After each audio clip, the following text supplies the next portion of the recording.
Why do most men lose the day before it even begins? Before 6 a.m., the battle is already decided. Not in the boardroom, not in the gym, not in the world, but in the silence between your alarm and your first decision. Most people wake up and immediately surrender. They reach for the phone. They negotiate with the snooze button. They let anxiety write the first sentence of their day, and then they wonder why they feel behind before sunrise. And the Stoics understood something brutal. The morning is not a routine. It is a test of character. Marcus Aurelius reminded himself at dawn that he would face difficult people, distractions, and resistance. He prepared his mind before the world touched it. And here's the truth. If you don't program your brain before 6 a.m., the world will program it for you. Today, you'll learn 7 brutal Stoic lessons to rewire your mind and win the day before it even starts. 1. Stop negotiating with your alarm. There is a moment every morning that defines your character. It's not when you brush your teeth. It's not when you drink your coffee. It's the second your alarm goes off. And in that moment, most men begin negotiating. 5 more minutes. I slept late. I'll start tomorrow. It sounds harmless, small, invisible. But what you're really doing is teaching your brain that your word doesn't mean much. Every time you hit snooze, you reinforce a dangerous identity. I act based on comfort, not commitment. The Stoics would call this a failure of discipline. And discipline, to them, was a form of self-respect. Marcus Aurelius wrote, "At dawn, when you have trouble getting out of bed, tell yourself, I have to go to work, as a human being." He was an emperor. He commanded armies. Yet he still struggled with the same resistance you feel. The difference? He refused to negotiate with it. To modern neuroscience supports this ancient wisdom. The first decision of the day sets the tone for cognitive control. When you override comfort immediately, you strengthen the prefrontal cortex, the part of your brain responsible for discipline and long-term thinking. When you delay, you strengthen impulsivity. This is not about waking up early to impress anyone. It's about identity. If you cannot win the first decision of the day, how will you win the difficult decisions at 3 p.m.? Think about it. And the snooze button is a tiny contract with weakness. Standing up immediately is a contract with strength. You don't need motivation. You need obedience to your own word. Here's the Stoic protocol. Alarm rings. Feet hit the floor immediately. No thinking, no debate, no emotion. You move before your mind has time to argue, because discipline is easier than regret. Many men wait until they feel ready. Stoics trained themselves to act before feeling ready. There is power in immediate movement, and it sends a signal to your nervous system. I am in control. Over time, something shifts. Waking up stops feeling like suffering and starts feeling like authority. You begin to respect yourself more, and self-respect compounds. The world does not defeat you in dramatic moments. It defeats you in quiet hesitations. That first hesitation in the morning, that's where the pattern begins. So tomorrow, when the alarm rings, don't negotiate. Stand up. Win the first battle. Because the man who cannot conquer his bed will struggle to conquer his life. Affirmation. I rise with purpose. I do not negotiate with weakness. 2. Train your brain in discomfort before the world tests you. Comfort is the addiction of our generation. Climate-controlled homes, endless entertainment, food delivered in minutes, every inconvenience removed before it even touches us. And yet, anxiety is higher than ever. Discipline is weaker. Resilience is thinner. Why? Because a brain that never faces voluntary discomfort panics when forced discomfort arrives. The Stoics understood this long before neuroscience gave it language. Seneca deliberately slept on the floor some nights. He wore simple clothes. He ate modest meals. Not because he was poor, but because he refused to become fragile. He asked himself, "Is this what I feared?" He trained hardship before hardship trained him. Modern science calls this stress adaptation. When you expose yourself to controlled discomfort, cold water, intense exercise, silence, fasting, you strengthen your stress response system.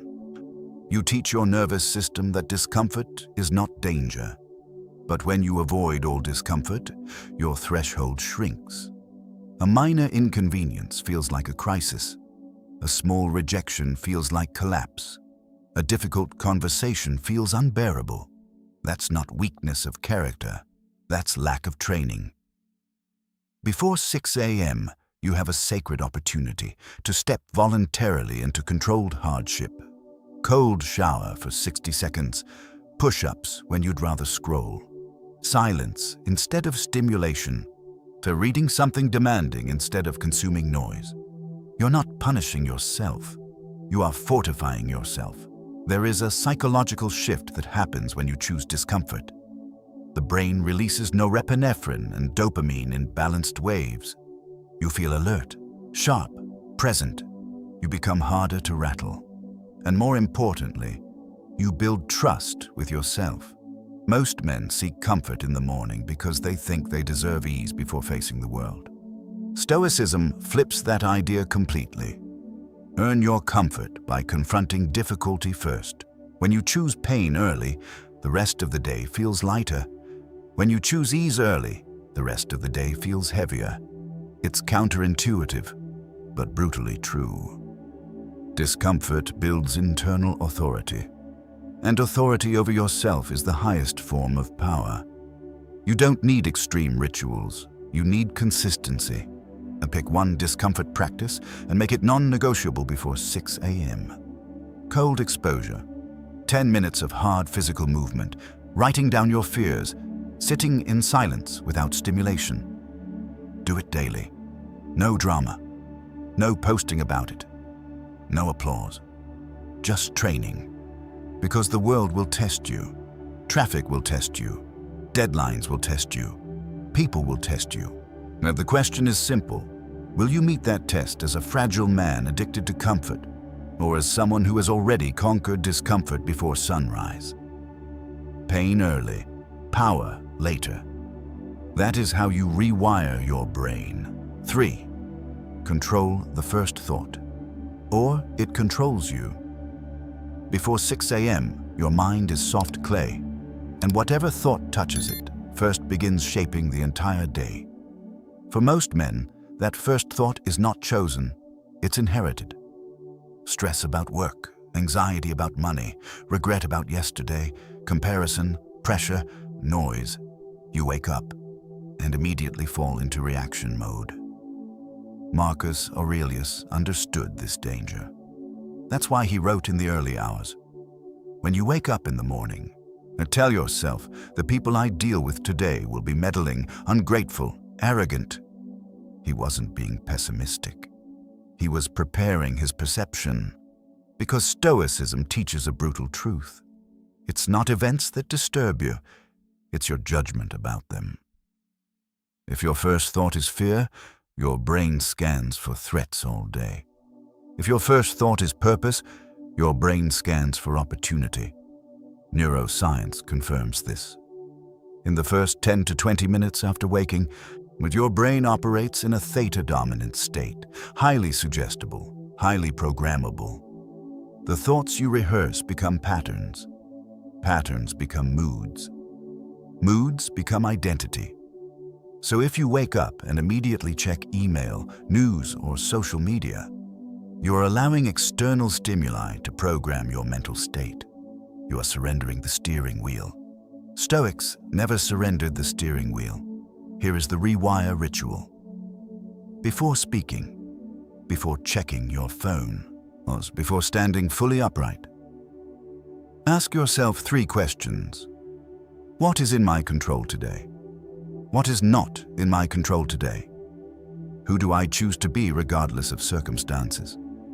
These questions shift you from emotion to reason, from reaction to authorship. Your brain calms because clarity replaces chaos. Most men believe discipline starts with physical action, but it starts in the invisible space of thought. The first thought is the spark. If it is weak, your day smolders. If it is deliberate, and your day ignites. You don't need positive affirmations, you need deliberate perspective. Replace "I'm tired" with "I'm training." Replace "I have to deal with this" with "I get to prove myself through this." Small reframes.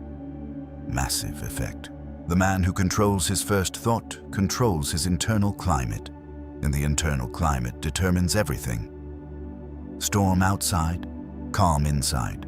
Pressure outside, focus inside. Before 6 a.m., the world is quiet. That silence is a weapon. Use it to choose your perception, because once the day begins, it moves fast. If you don't set the tone intentionally, the noise will set it for you. Control the first thought, and you control the direction of the day. 3. Control the first thought, or it controls you. Before 6 a.m., your mind is soft clay, and whatever thought touches it first begins shaping the entire day. For most men, that first thought is not chosen, it's inherited. Stress about work, anxiety about money, regret about yesterday, comparison, pressure, noise. You wake up and immediately fall into reaction mode. Marcus Aurelius understood this danger. That's why he wrote in the early hours, "When you wake up in the morning, and tell yourself, the people I deal with today will be meddling, ungrateful, arrogant." He wasn't being pessimistic. He was preparing his perception, because Stoicism teaches a brutal truth. It's not events that disturb you, it's your judgment about them. If your first thought is fear, your brain scans for threats all day. If your first thought is purpose, your brain scans for opportunity. Neuroscience confirms this. In the first 10 to 20 minutes after waking, your brain operates in a theta-dominant state, highly suggestible, highly programmable. The thoughts you rehearse become patterns. Patterns become moods. Moods become identity. So if you wake up and immediately check email, news, or social media, you're allowing external stimuli to program your mental state. You are surrendering the steering wheel. Stoics never surrendered the steering wheel. Here is the Rewire ritual. Before speaking, before checking your phone, or before standing fully upright, ask yourself 3 questions. What is in my control today? What is not in my control today? Who do I choose to be regardless of circumstances? These questions shift you from emotion to reason, from reaction to authorship. Your brain calms because clarity replaces chaos. Most men believe discipline starts with physical action, but it starts in the invisible space of thought. The first thought is the spark. If it is weak, your day smolders. If it is deliberate, and your day ignites. You don't need positive affirmations, you need deliberate perspective. Replace "I'm tired" with "I'm training." Replace "I have to deal with this" with "I get to prove myself through this." Small reframes. Massive effect. The man who controls his first thought controls his internal climate, and the internal climate determines everything. Storm outside, calm inside. Pressure outside, focus inside. Before 6 a.m., the world is quiet. That silence is a weapon. Use it to choose your perception, because once the day begins, it moves fast. If you don't set the tone intentionally, the noise will set it for you. Control the first thought, and you control the direction of the day. 4. Refuse to check the world before you check yourself. The fastest way to lose your mental edge before sunrise. Reach for your phone, not to set an alarm, not to check the weather, but to scroll. The moment you unlock your screen, you surrender your internal authority. Emails, news alerts, market updates, social media, other people's opinions, other people's emergencies, other people's victories, and suddenly, before you've even stood up, your mind is reacting. You haven't chosen your thoughts. So you haven't chosen your direction, you've chosen distraction. Epictetus made something brutally clear. Some things are within your control, most things are not. Your phone is a direct pipeline to what is not in your control. The market, politics, someone's comment, someone else's success. When you check the world before checking yourself, you place your mental state in the hands of external forces. And Stoicism is built on the opposite principle. Master the internal before engaging the external. The modern neuroscience explains why this matters. The first stimuli your brain consumes sets your dopamine baseline for the day. When that stimulus is high intensity, like scrolling, notifications, rapid novelty, your baseline spikes. Everything that follows feels slower, harder, less stimulating. Deep work becomes boring. Discipline feels dull. Focus feels heavy. You start the day overstimulated and underdirected. That is a losing combination.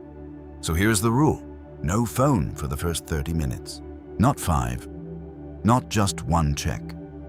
30. Those 30 minutes are your fortress. Marcus Aurelius described the mind as a citadel, a stronghold no one could invade unless invited. Your phone is an invitation.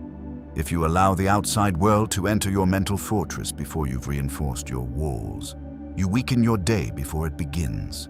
Instead, use those first 30 minutes deliberately. Move your body. Read something demanding. Write down your priorities. Sit in silence. And check yourself before you check the world.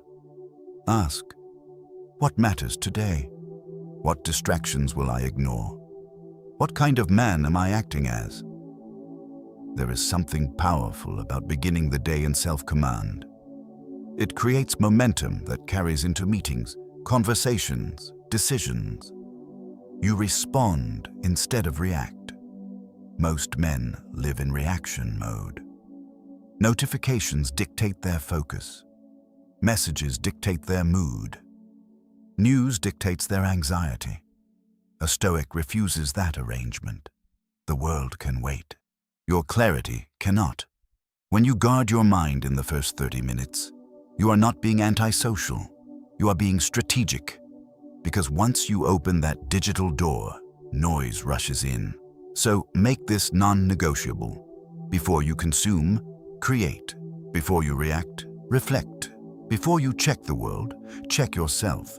That is how you begin to win the day before 6 a.m. 5. Build ruthless clarity. Before 6 a.m., most men don't fail because they lack effort. They fail because they lack direction. They wake up, they react, they move, but without aim. And motion without aim is just sophisticated drifting. Seneca wrote, "If a man knows not to which port he sails, no wind is favorable." Read that again. No wind is favorable. You can wake up at 5 a.m., you can grind for 12 hours, you can stay busy all day, but if you don't know your port, you're just exhausting yourself. That's why clarity must be built before the world starts moving. Before 6 a.m., you have a strategic advantage. Silence, no meetings, no calls, no noise. This is where ruthless clarity is forged. Not vague goals, not motivational slogans. Ruthless clarity.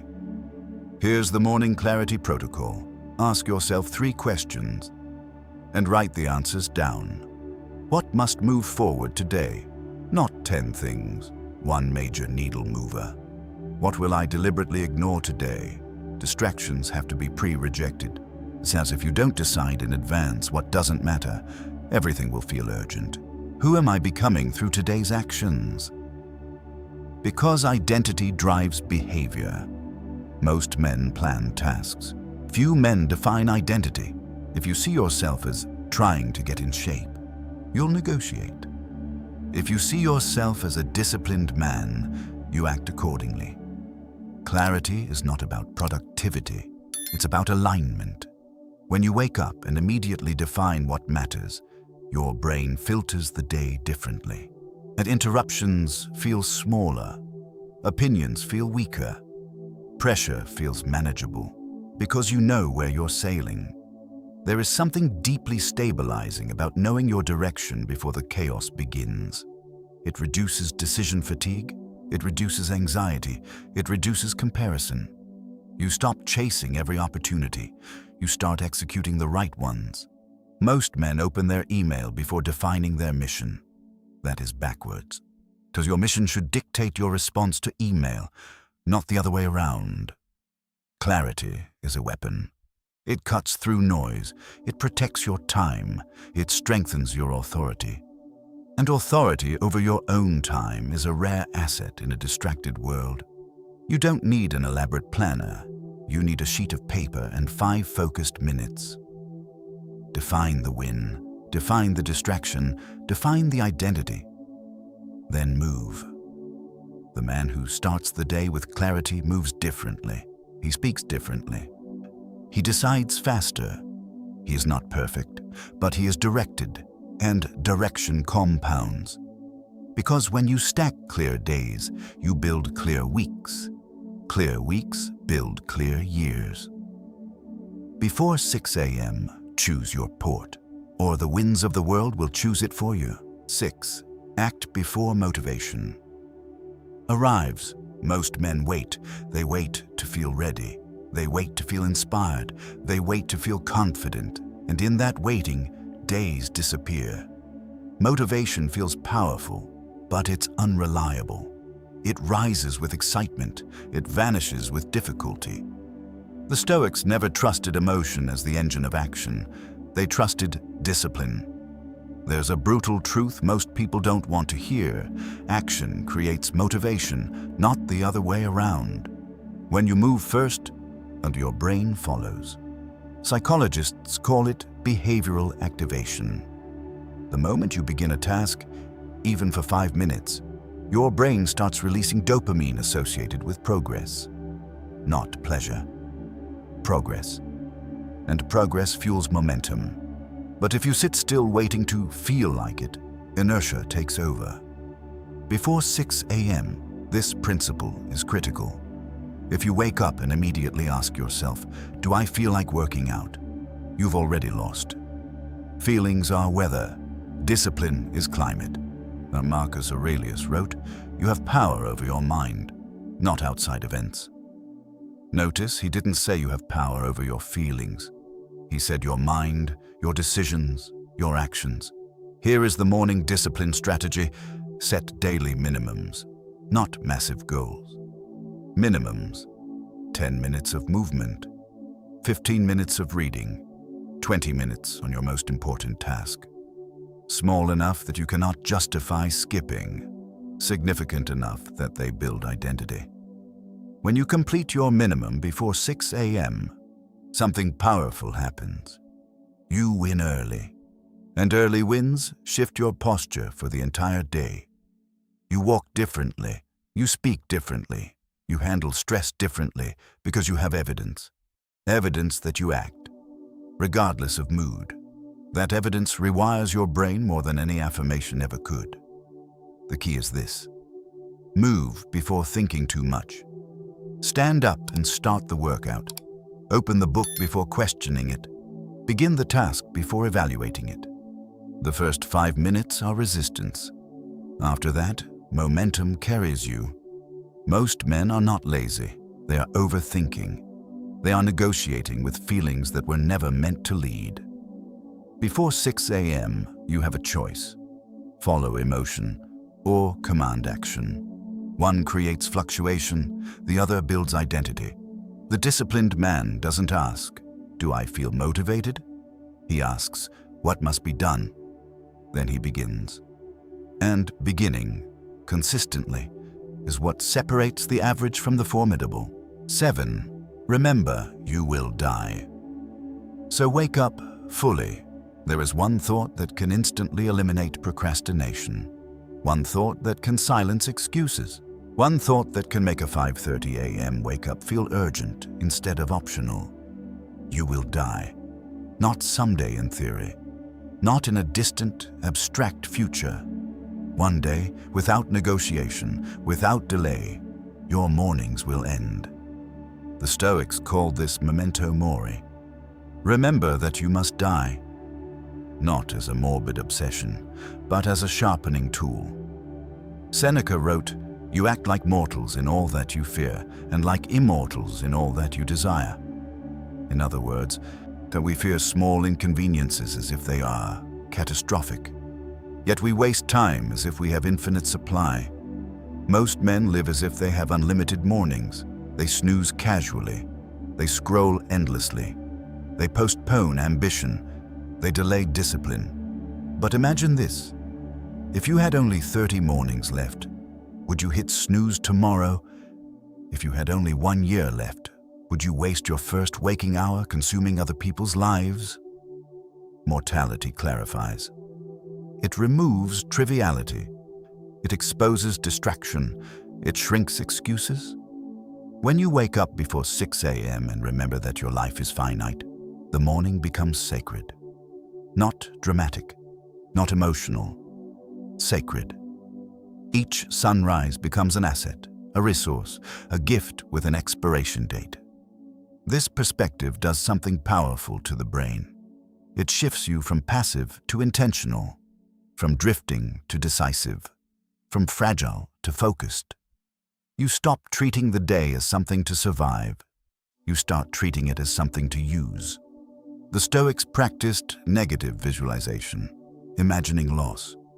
Not to create fear, but to create appreciation and urgency. Imagine losing the opportunity you have today.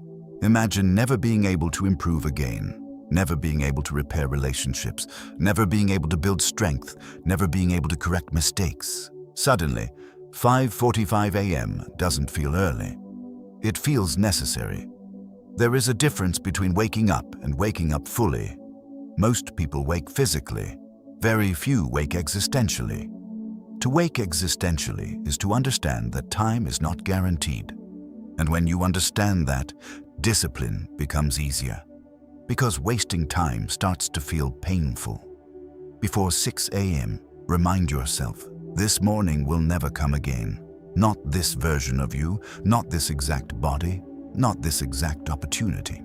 Tong, you are not just rewiring your brain, you are shaping the limited days of your existence. And when a man truly understands that his time is finite, he stops negotiating with weakness. He stops waiting for motivation. He stops drifting through mornings. He rises. Fully. There is a reason the Stoics kept death close to their thoughts. Not because they were dark, but because they were clear.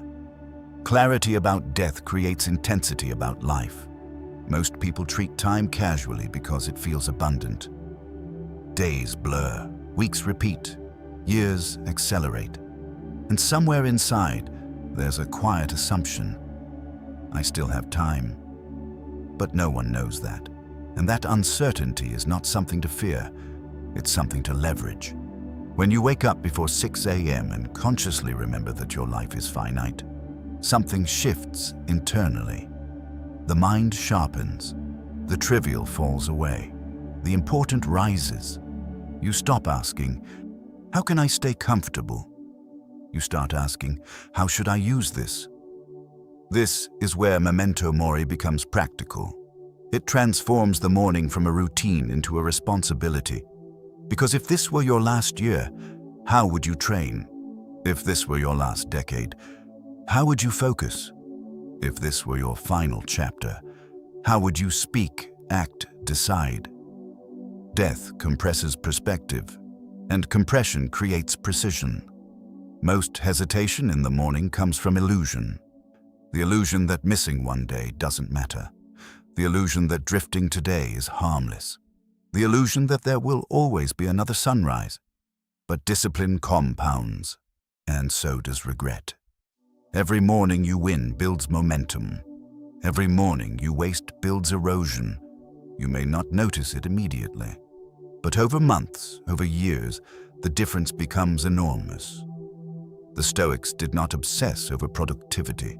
They obsessed over alignment with virtue. And virtue begins with how you treat time. Marcus Aurelius wrote, "You could leave life right now. Let that determine what you do and say and think." Read that carefully. Let that determine what you do. That includes 5:30 a.m. That includes whether you scroll or strengthen. That includes whether you delay or decide. When you internalize mortality, excuses feel childish. Because the stakes are no longer small. This isn't about building abs. This isn't about optimizing routines. This is about honoring the fact that your existence is limited. A limited resource demands intentional use. When you rise before 6 a.m. with that awareness, you step into the day differently. Your movements are sharper. Your focus is deeper. Your gratitude is stronger. Even discomfort feels meaningful because pain used for growth is not wasted pain. And wasted time becomes intolerable. There is something deeply empowering about knowing your days are numbered. It makes you dangerous to mediocrity. It makes you resistant to distraction. It makes you unwilling to betray your potential for temporary comfort. So tomorrow morning, when the alarm sounds, don't just think about discipline. Think about finality. One day, there will be a last morning. You won't know when it is, but it will come. And between now and that unknown sunrise, you have a choice. Sleep through your potential or rise and meet it. Fully aware that time is not promised, wake up like your life depends on it. Because it does. Most men think winning the day starts at noon. It doesn't. It starts in the dark. Before 6 a.m., before the noise, before the demands, before the world begins pulling at your attention, there is a window. A quiet battlefield where identity is decided. Today, you saw the truth. You don't lose your life in dramatic moments. You lose it in small negotiations.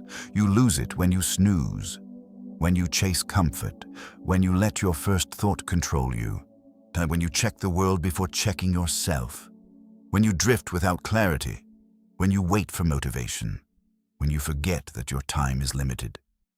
These are not small habits. They are identity patterns. And the good news is this: identity can be rewired. Not with hype, not with motivation, but with disciplined repetition. If you apply even 3 of these 7 lessons consistently, your mornings will change. And when your mornings change, your posture changes. Your focus changes. Your standards change. You stop reacting. You start leading. Remember, this isn't about waking up early to impress anyone. It's about waking up strong enough to command your own mind. Tomorrow morning, when the alarm rings, there will be a decision. No audience, no applause. Just you. Win that moment. Win the morning. And over time, you won't just win the day. You'll build a mind that refuses to be conquered. If this resonated, comment below. I rise with discipline, and I'll see you in the next one.